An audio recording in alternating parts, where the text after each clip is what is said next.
Well, originally why people were coming here, or why American people were coming anywhere, you know, the white man from back east, why they were coming here was for medicinal purposes. The water was thought to be curative in some way. And people were coming here, often at a doctor's recommendation, to be treated for something, either arthritis or something wrong with their feet or whatever. The water was thought to be good for different parts of your body. So they were coming here to be treated for an illness. So people who were attracted to this area, the Native Americans would use these thermal waters for healing, a lot of their ailments for aches and pains. People were soaking in the springs to heal their pain and their stiff backs. People had arthritis or mobility issues. People were coming to hot springs for gout or stomach problems, a lot of diseases. And they thought that these waters were very, very healing, and they would soak in the tubs and they would drink the water. So not only were they healing the outside of their body, but they were also healing the inside of their body as well. Okay, first thing to understand about the Thermal Water Hot Springs National Park is it is not heated by a volcano.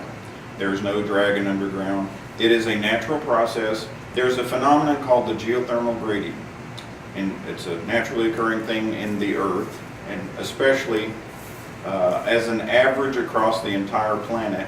If you go 70 feet deep, it'll get 1 degree warmer. So for every one of those 70 feet, as you go deeper and deeper into the earth, it's getting warmer and warmer as you approach the center of the earth. Okay, so where our hot water is coming from, it's falling as rain.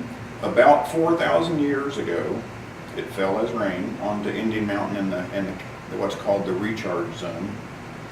It sprinkles down through the ground, or it travels through all the broken up chert, the special type of stone that's in this area in the Ouachita Mountains.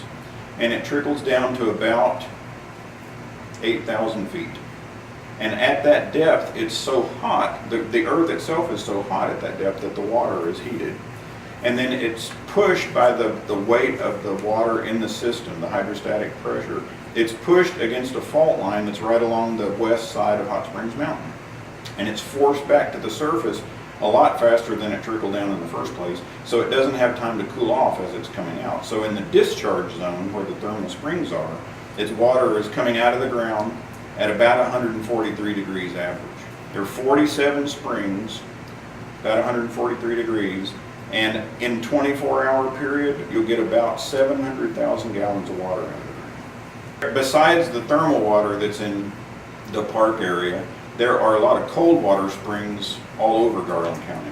And there used to be companies besides Mountain Valley Water. There were lots of bottling companies that sold cold water. And there was a DeSoto Water, and there was a Sleepy Valley Water. There was several different companies in town that sold bottled water. Mountain Valley is one of the oldest and the one that's the largest and still survives. But it's not thermal water. It's not thermal water that's cooled. It's just cold water coming out of the surface of the earth. So here at Hot Springs National Park, we have some jug stations at the end of our property. One is in front of our admin building, and people come from all over. A lot of the locals, people come from neighboring states, and they fill up their jug at the hot water jug stations. We do not bottle the water. We do not sell the water. It is free. It is the American people's water. This water, we are the only national park mandated to give our #1 resource away. And that #1 resource is the hot thermal water. So you can drink that water. You can touch it, you can see it, and you can also taste it at our jug stations and at the Shell Fountain. When people started, originally when people were coming here, it was for medicinal purposes. Along about 1900 and into the 1920s, the shift began to be more to a spa. Hot Springs became more of the Great American Spa visit than it was for a medicinal visit. So over time, the reason that people were coming here changed a little bit, because it was discovered that the water really wasn't curing anything, it was just making you feel better. Originally, they were thinking they were cured from things because it was clean air, clean water, getting exercise, relaxing in nature. They were coming from places back east where they didn't have clean water to drink, they didn't bathe regularly. There were lots of things that when they come here into a cleaner environment, you're just going to naturally start to feel better. But later on, it began to be just more fun to come here. So people that could afford it would come here by train, and they would stay, they would bathe in the mornings, and they would stroll in the afternoons on the Grand Promenade or out front on the Magnolia Promenade. And then they would recreate in the area on the mountains, you know, walking, hiking, for exercise and to interact with people. It was a big part of the social interaction was a big part of the treatment when you came here. So there was a shift originally from medicinal purposes and coming here on doctor's prescription to coming here as a recreation, a vacation. So if you take away the town, you take away the streets, you take away the businesses across the street, take away all the bathhouses and all of the shops around town, this entire mountainside here below Hot Springs Mountain was steaming full of springs. There was a ton of springs that were steaming and rolling into a creek.